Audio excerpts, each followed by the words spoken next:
Միանտապանում հյուրընկալել եմ ազգային ժողովի քաղաքացիական պայմանագիր խմբակցության պատգամավոր Հասմիկ Հակոբյանին, Տիկին Հակոբյան, շնորհակալ եմ հրավերն ընդունելու համար։ Հասկանում եմ, որ առիթ ունեցել եք ներքաղաքական իրադարձություններից այս օրերին խոսելու, որոնք մասնավորապես ծավալվում են Գագիկ Ծառուկյանի շուրջ, բայց ֆորմատին հավատարիմ մնալով սկսենք այդ հարցից ամեն դեպքում վերջին իրադարձությունն է։ Ծառուկյանի նկատմամբ թեև կա մեղադրանք, բայց նրա նկատմամբ ձեռնարկված գործընթացը, նախաձեռնված գործընթացը չի դիտարկվում բացառապես իրավական։ Ասում են, իշխանությունները Ծառուկյանից ոչ միայն ձայները խլեցին, այլև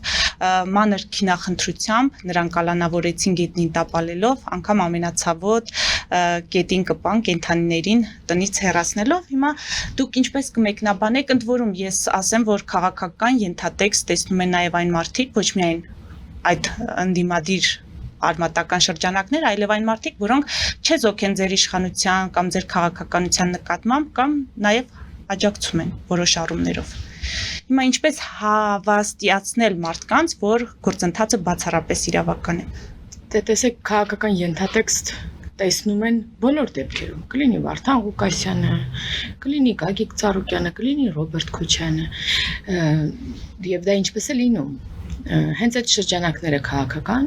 սկսում են իրադարձությունները օգտագործել քաղաքական նպատակներով, այսինքն մարդը, որը նաև քաղաքականությամբ է զբաղվում կամ ձեռիեց զբաղվում է, ինչպես իմ ասած մարդկանց դեպքում, այդ մարդիկ եթե որևէ արարքի համար հետապնդվում են իրավապահ համակարգի կողմից, որևէ նախաքննական մարմին է իրենց դուռը թակում,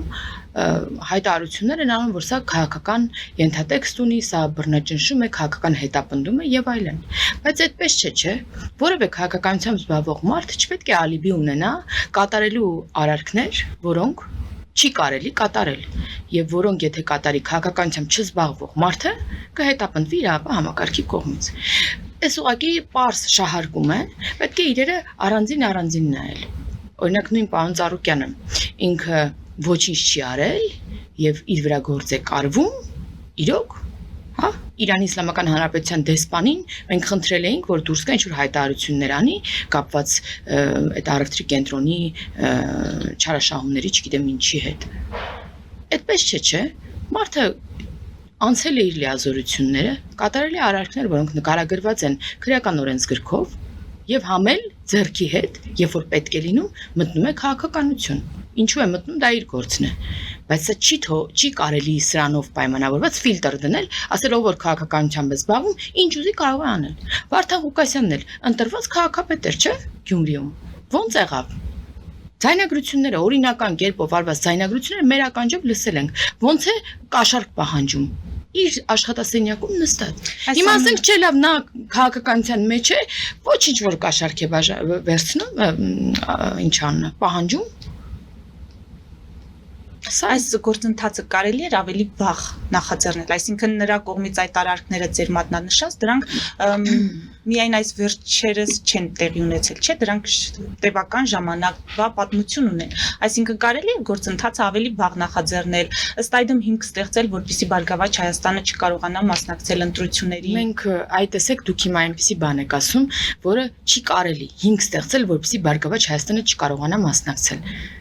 Սա ավելի վաղ նախաձեռնվել, սխալ է, մենք որևէ ուժի, դուք գիտեք, որ նախորդիվ շրջանում մեզ հիմնականում ասում էին թող ուժեղ Հայաստանը չմասնակցի, այնպես արեք չմասնակցի, մենք ոչինչ չենք արել, ոչինչ։ Եղել են ձայնագրություններ, կան նախաձեռնված վարույթներ, հարյուրավոր մարդիկ անցնում են այդ գործերով, հարյուրավոր մարդիկ տվել են խոստովանական ցուցմունքներ, թող իրավապահ համակարգը աշխատում է։ Մի ուժ դիմել էր ԿՀ, մեր ձեռքը չի ոչինչ։ Մի ուժ դիմել էր ԿՀ, ԿՀ-ն որոշում էր կայացրել այնպիսին, ինչպիսին որ կայացրել է, եւ դրանում մենք որևէ կողմ չենք այս դեպքում։ Բարգավաճ Հայաստանի հետ կապված այն գործերը, որոնք վաղուց էին նախաձեռնվել, դրանք նախաձեռնվել էին վաղուց։ Այսինքն գիտեք, որ ապօրինի գույքի բռնագանձման թեմայով անցնում, տարբեր հոդվածներով անցնում են։ Դուք գիտեք, որ նաև նախորդ ընտրությունների հետ կապված ընտրակաշառքի էլի գործով անցնում էր Ծառուկյանը, սակայն իր աջ ձեռքը այն մարդը, ում Ծառուկյանը իր բիզնեսներն է տալիս կառավարման, երբ որ մտնում է քաղաքականություն եւ անհամատեղելի է դառնում իր բիզնեսի հետ, այդ մարդը Արուստամյանը իր վրա վերցրեց մեղքը Ծառուկյանին ազատելով։ Հիմա ուզում եք ասեք, dass Ծառուկյանը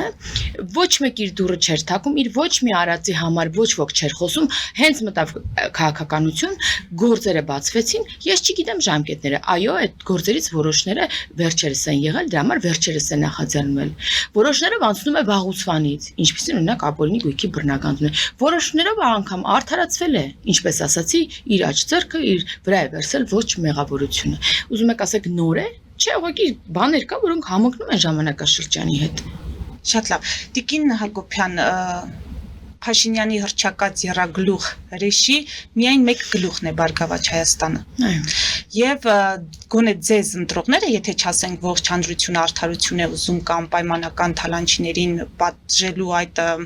մոլուցքը ունի կամ ցանկությունը, ապա ձեր ընտրողները վստահաբար ակնկալում են, որ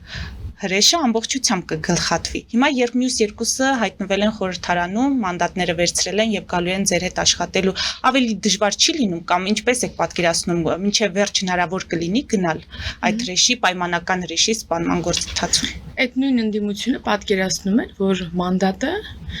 ապահովելու է իրենց այդ հրեշի գլխատումից։ Բայց այդպես չէ, հա, մանդատով չի որոշվում այդ հրեշը գլխատվեց թե ոչ։ Այլ գործընթացներով այսօր այդ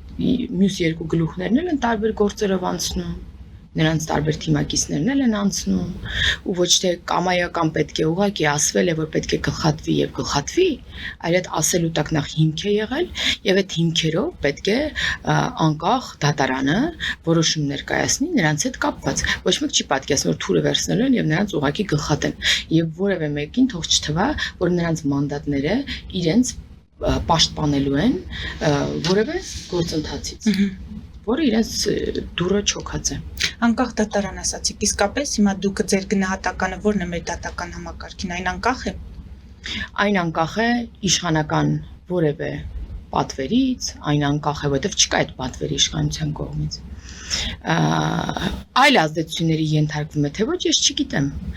բայց շատ է դժգոհությունը հասարակության կողմից եւ շատ են բողոքները դատական համակարգից։ Դուք գիտեք, որ մենք էլ այս բազմաթիվ անգամներ այս շրջանում խոսել ենք այդ խնդիրների մասին, խնդիրներ ենք դրել եւ որպես իշխանություն, օրինակ որպես օրենսդիր մարմին, մենք ամեն ինչ արել ենք՝ լիազորություններ, պայմանների բարելավում, աշխատավարձեր։ Ինչ հնարավոր է, մենք որպես իշխանություն արել ենք, որպեսզի համակարգը կայանը։ Ստացվել է ամբողջությամբ չէ, դա process-ի մեջ է եւ ասել, որ ամբողջությամբ խնդիրը լուծված է, ես չեմ կարող։ Եվ այս առաջիկա տարիներին սա մեզ համար շատ թիրախային է լինելու, հենց դատական համակարգի բարենորոգման թույլ տվեք ասել օրակարգը եւ հուսանք, որ ամեն ինչ կստացվի, որովհետեւ մյուս կողմից ասել, որ օրինակ այո, դժվար էր դատարանի համար ենթադրել եւ եզրահանգման գալ, որ ինչ որ մեկը Ծառուկյանի համար միլիոններ չէր բաժանում, դժվար է, չէ՞։ Պարզ է, չէ, որ ինչ որ մեկը իր գրպանից ենթադրենք Կապանի հիմա Կապանի ուժեղ Հայաստան շտաբի պետը ինքնուրույն որոշում է փող բաժանել, որ Սամվել Կարապետյանը հաղթի ընտրությունները։ Չէ, պարզ է, չէ, որ դա բուրգ է եւ մարդիկ այդպես տասնապետներով, հազարապետերով այդ փող են բաժանում, որպեսզի ընդհանուր արդյունք ունենան, որի արդյունքում ոչ թե Կապանի հետ իրենց թիմակիցն է գալու իշխանության, այլ այո, նրանց որոշ բաներ խոստացած կլինեն բնականաբար, բայց գալու է իշխանության ամենաառաջին համարը նրանց լիդերը։ Հիմա այդ կապը օրինակ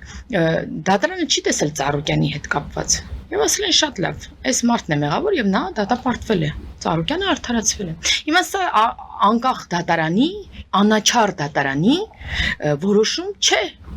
Եվ մարդիկ դրա համար շատ են բողոքում, դրա համար շատ այսօր դուրս եկեք եւ հարցում արեք։ Ամենաշատը բողոքում են հենց դատական համակարգի բոլորն առնչվում են։ Եվ մյուս կողմից էլ մենք պետք է հասկանանք, որ 18 թվականից հետո ինչ որ այլ մոլորակից դատավորներ չենք բերելու եւ ներդնենք համակարգ։ Ինչպես օրինակ ուսուցիչներ չենք բերելու ներդնենք, ինչպես օրինակ ոստիկաններ չենք բերելու ներդնենք։ Այդ նույն մեր հասարակությունն է, որը կամաց պետք է վերափոխվի, նոր իրողություններին հարմարվի, նոր կադրեր կան, նոր վերապատրաստումներ, ներդրում համակարգի կայացման համար եւ ի վերջո մենք կունենանք այն համակարգը, որին արժանի է մեր հասարակությունը։ Լավ իմաստով հասարակության վերափոխում ասացիք, ես ենթադրում եմ, որ լավ իմաստով նկատի ունեք, բայց մենք տեսանք, որ փաստորեն մեր հանրությունում ամեն դեպքում ընտրակաշառքը տեղ ունեցավ, սա խնդրահարույց չէ եւ սրա դեմ պայքարը ինչպես եք պատկերացնում։ Միանշանակ իրավական համակարգով միայն ախր այստեղ գոյություն ունի նաեւ բարոյական, արժե համակարգ, չէ՞ այդպիսի խնդիրներ։ Միանշանակ խնդրահարույց է եւ ես երկար էի մտածում իրականում ու հիշում եմ, երբ որ մինչ հեղափոխությունը իմ շրջապատում մարդիկ գլուխ էին գովում եւ ասում էին 2-ից էլ փող եմ վերցրել, 3-ից էլ փող եմ վերցրել, ոչ մեկին չեմ ընտրել։ Այսինքն դա համարվել է որոշակի այդ հայի շուստրություն, դա սաղից վերցեցի, բայց գնացի ու մուզեցի ընտրեցի։ Եվ սա ողջունվում էր շրջապատի կողմից, այսինքն ոչ մեկը չէր ասում, վայ, ինչ ամոթ է, ինչու ես այդպես անում, բա որ բռնվեց, որովհետև ամեն ինչ օքեյ էր, իշխանությունը փող էր բաժանում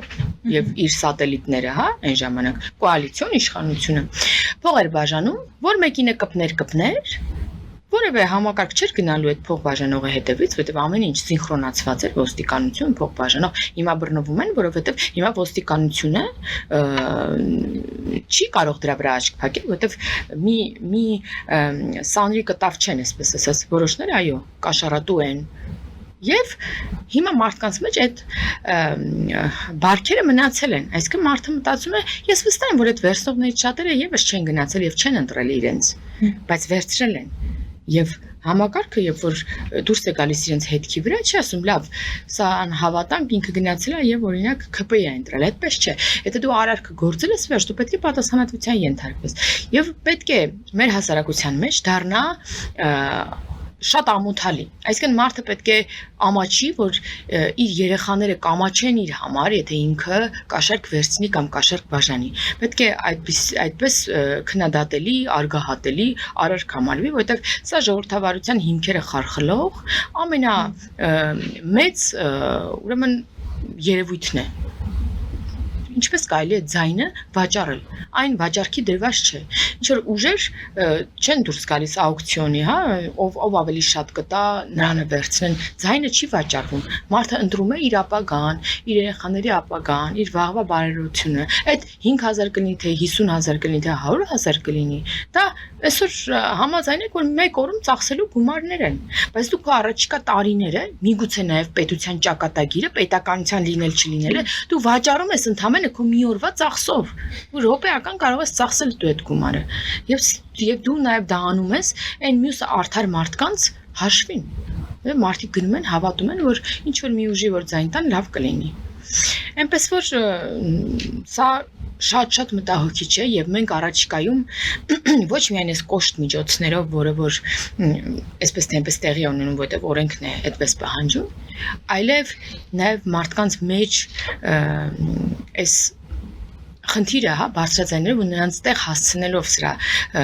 արատավոր լինելը, մենք նաեւ այս կերպ պետք է խնդիրը փորձենք լուծել մակարդակում գոնե։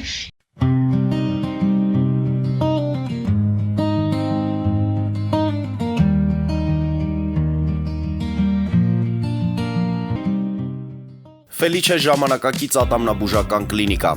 Այստեղ հարմարավետությունն ու խնամքն առաջնային են։ Այստեղ կիրառվում են ատամնաբուժական ամենաժամանակակից տեխնոլոգիաներ, ճշգրիտ ախտորոշում, արդյունավետ բուժում, նուրբ փորձառություն եւ անհատական մոտեցում։ Սկսած սովորական մանրուքներից մինչև առաջադեմ ընթացակարգեր, այստեղ դուք գտնվում եք բարձր որակավորում ունեցող եւ փորձառու ատամնաբուժական մասնագետների ձեռքերում։ Մեր բարեկամական եւ հյուրընկալ անձնակազմն այստեղ է յուրաքանչյուր այցը հաճելի դարձնելու համար։ Ֆելիչե, ձեր առողջ եւ ամենաերջանիկ շպիտը սկսվում է այստեղից։ Եկեք եւ բացահայտեք նորարարության, փորձագիտության եւ կարեկցանքի կատարյալ համադրությունը։ Երևան Փոստը Գրանադա հյուզում Տեղեկացնում եմ։ Դրամական փոխանցումներ 1%-ով։ Օդանավով 1 փաունդը 2.99։ Նավով ուղարկեք 1 արկղ, երկրորդ արկղը անվճար։ Ավտոմեքենաների փոխադրում անհավատալի արժեքներով։ Ինչպես նաև կահույք եւ մեծ չափի բեռների փոխադրում։ Jackpot հագուստի խանութը երկրորդ մասնաճյուղն է բացել Գլենդելի սրտում, որտեղ կարող եք ձեռք բերել եվրոպական եւ ամերիկյան ընտիր հագուստեղեն, կոշկեղեն, աքսեսուարներ, պայուսակներ ամենահարմար արժեքներով։ Նաև կարող եք ցանկացած ապրանք պատվիրել եւ ձեռք բերել կարճ ժամանակում։ Jackpot-ի Գլենդելի հասցեն է 1135 North Pacific Avenue, հեռախոս 818 813 2252։ Jackpot հագուստի լավագույն կենտրոնը Գլենդելում։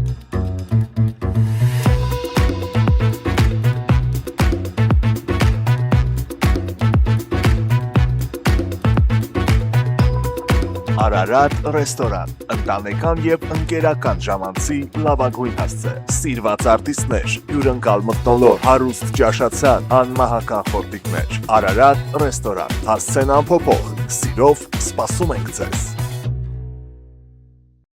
Լավագույն պաղպաղակ, բնական, համեղ եւ մատչելի գներով պաղպաղակը կարող եք ձեռք բերել բոլոր հայկական խանութներում։ Պահանջեք հայկական պաղպաղակ, Թամարա պաղպաղակ։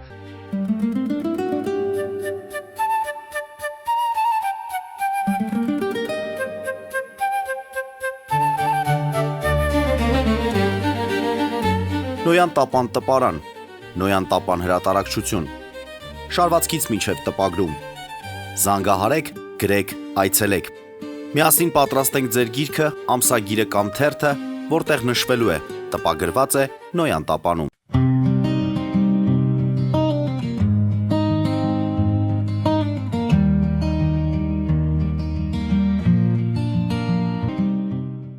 Մի փոքր շեղվելով այս ընտրական ներքաղաքական զարգացումներից Տիկին Հակոբյան Բայրամովն այսօր Ադրբեջանի արտգործնախարարը խոսել է սահմանադրական փոփոխությունների այդ անհրաժեշտությունից, դա ըստ էության ներկայացնելով նախապայման խաղաղության պայմանագրի ստորագրման համար։ Հիմա նոր խորհրդարանը, որտեղ դուք մեծամասնություն չեք, ինչպես եք վարվելու այս պահանջի հետ։ Դուք ունեիք սցենար, որ եթե դուք չլինեք այդպես բացարձակ մեծամասնություն, ինչպես եք վարվելու։ Մենք բացարձակ մեծամասնություն ունենք խորհրդարանում, դա միանշանակ է։ Նկատի ունեմ նոր սահմանադրության հետ կապված սահմանադրական մեծամասնություն։ Այո, սահմանադրական։ Մենք ինձ մեծ հաշվով շատ չի հետաքրքրում ինչ է Բայրամովն ասում, ինչ են մյուս կողմերից շահարկվում, մեր ներքաղաքական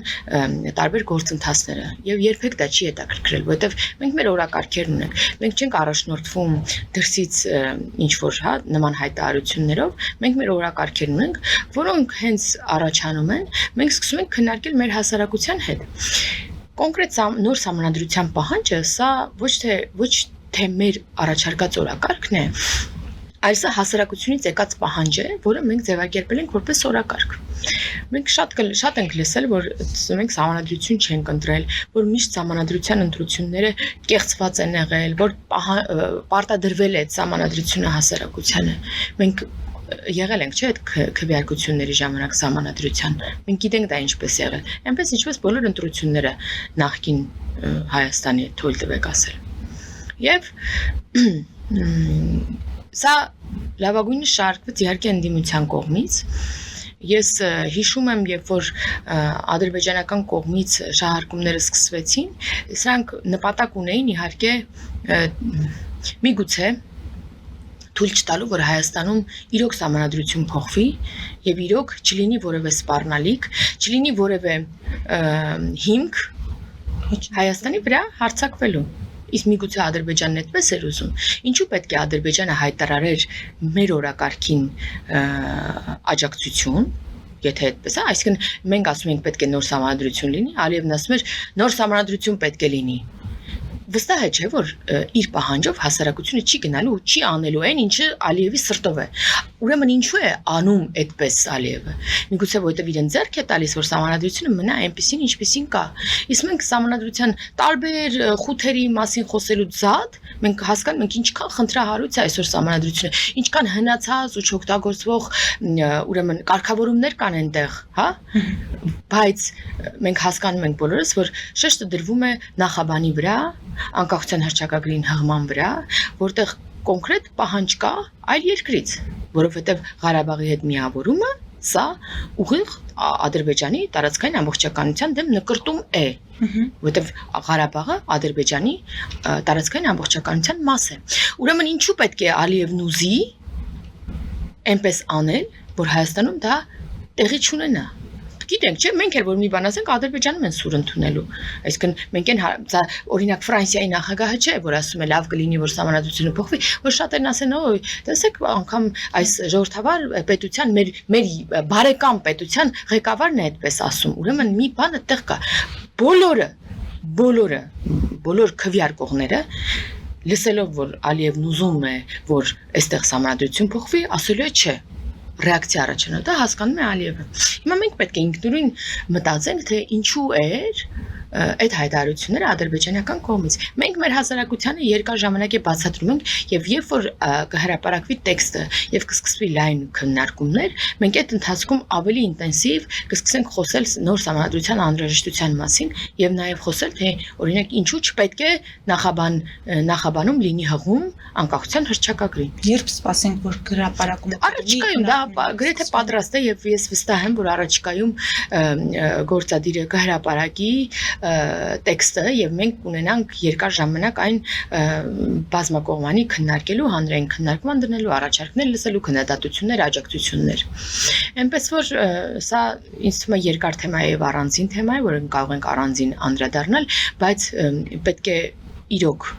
անջատվել այդ ապատեղեկատվությունից, այդ ուղղորդումներից մեր ընդդիմադիր դաշտի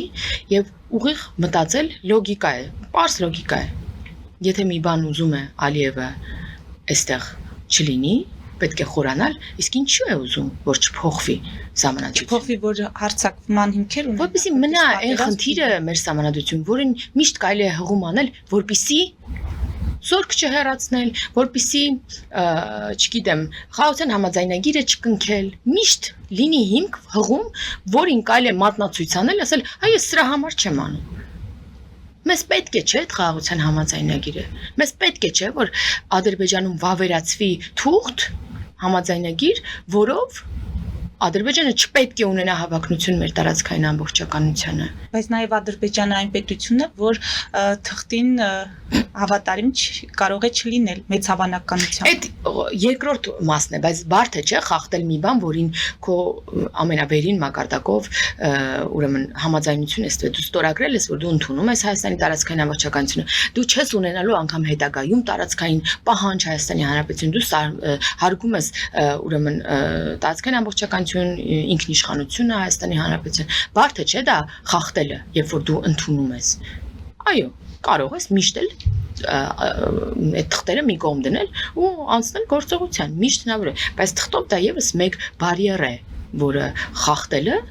այդպես պետք չի թերագնահատել։ Մյուս կողմից, ճիշտ է, որևէ թուղթ չի կարող լինել երաշխիք, ամուր երաշխիք։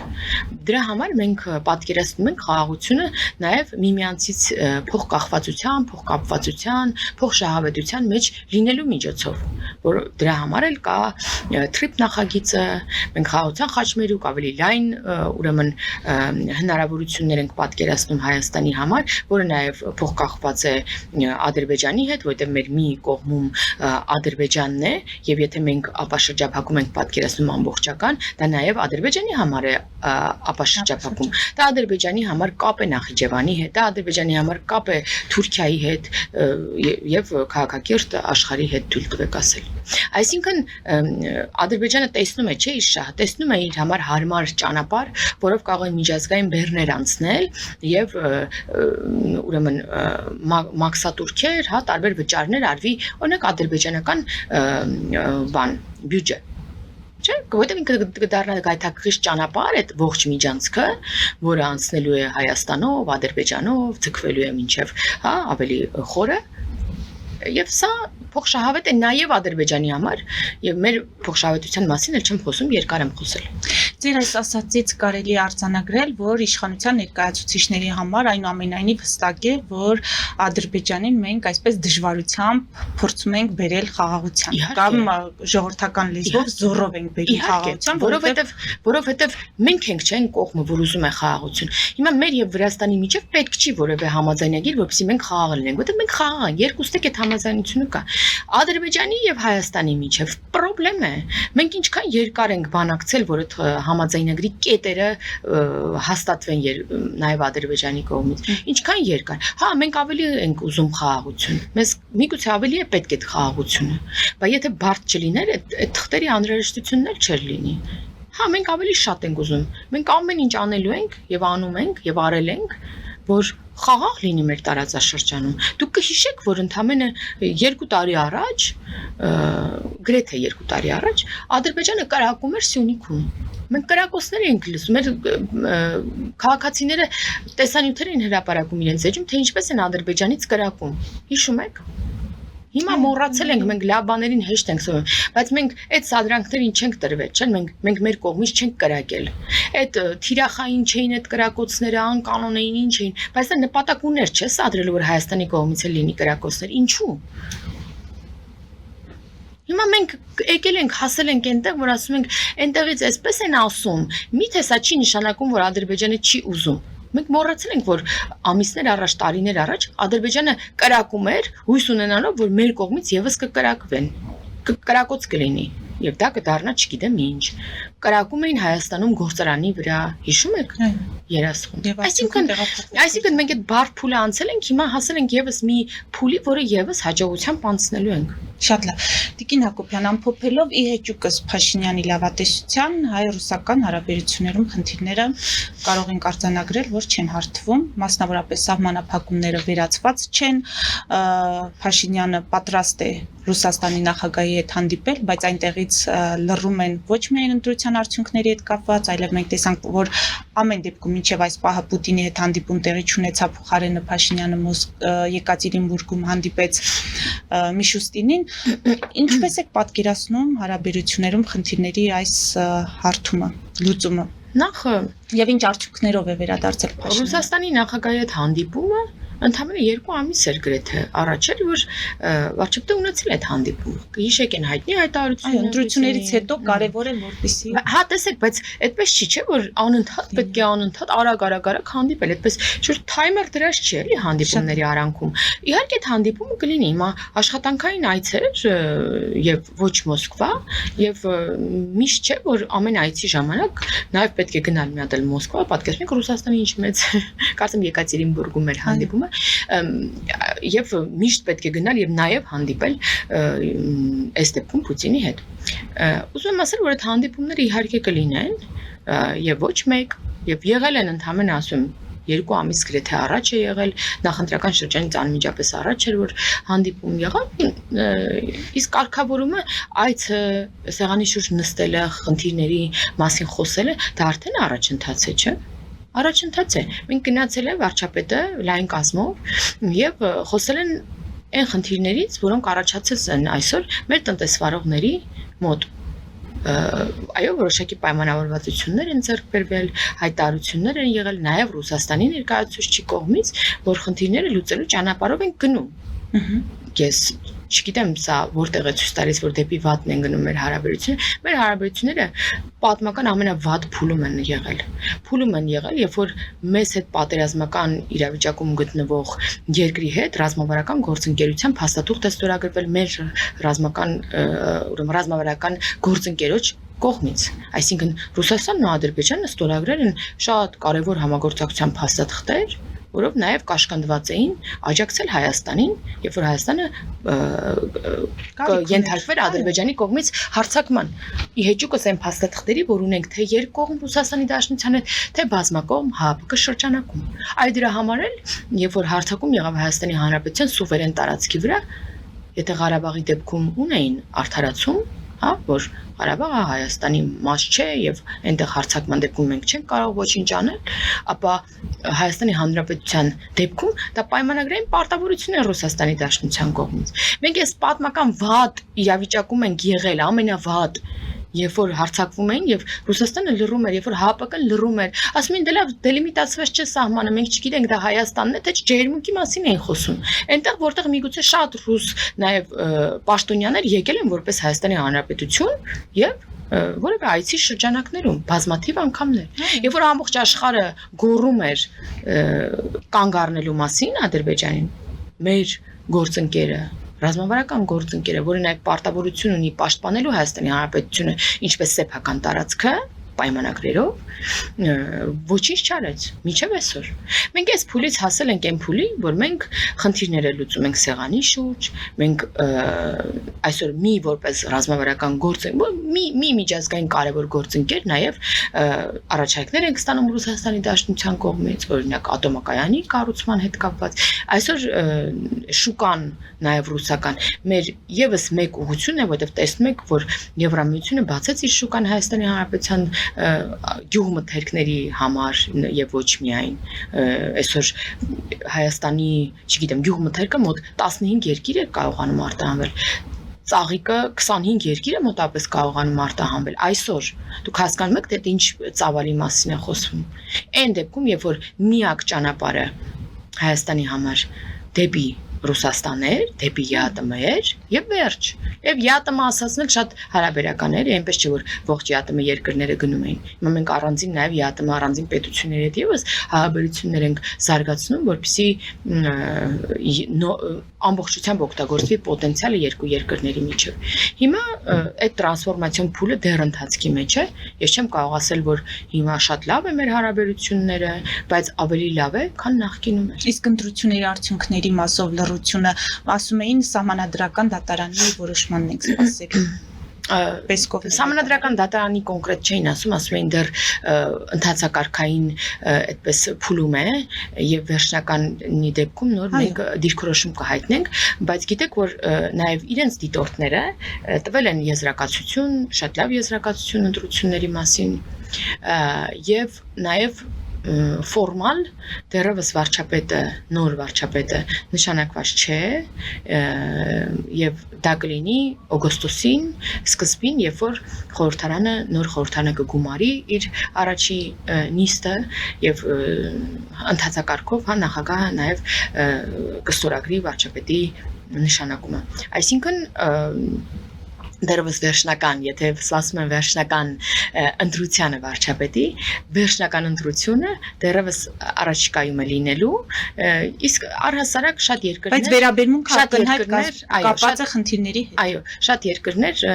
սա դիվանագիտական ժեստ է քաղաքավարական,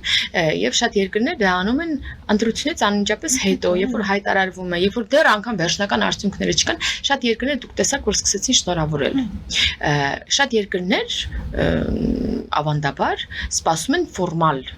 ընտրությանը եւ երբ որ լինի ֆորմալ ընտրությունը նոր շնորհավորեն։ Իհարկե Ռուսաստանի Դաշնությունը մշտապես շնորհավորել է արդյունքները հրապարակումից հետո, բայց հիմա միգուցե նրանց մոտ դիվանագիտական նոր կանոնակարգ կա եւ առաջնորդվում են իրենց նոր կանոնակարգով սպասելով ֆորմալ վերջնական ընտրությանը։ Շնորհակալ։ Ես եմ շնորհակալ։ Մեզ դիտողներին հիշեցնեմ, որ զրուցում էի ազգային ժողովի քաղաքացիական պայմանագիր խմբակցության պատգամավոր Հասմիկ Հակոբյանի հետ։ Մեր ուղիղ եթերները կարող եք դիտել Patreon-ում, նաև այդ հարթակում աջակցել էկրանի երևացող QR կոդով։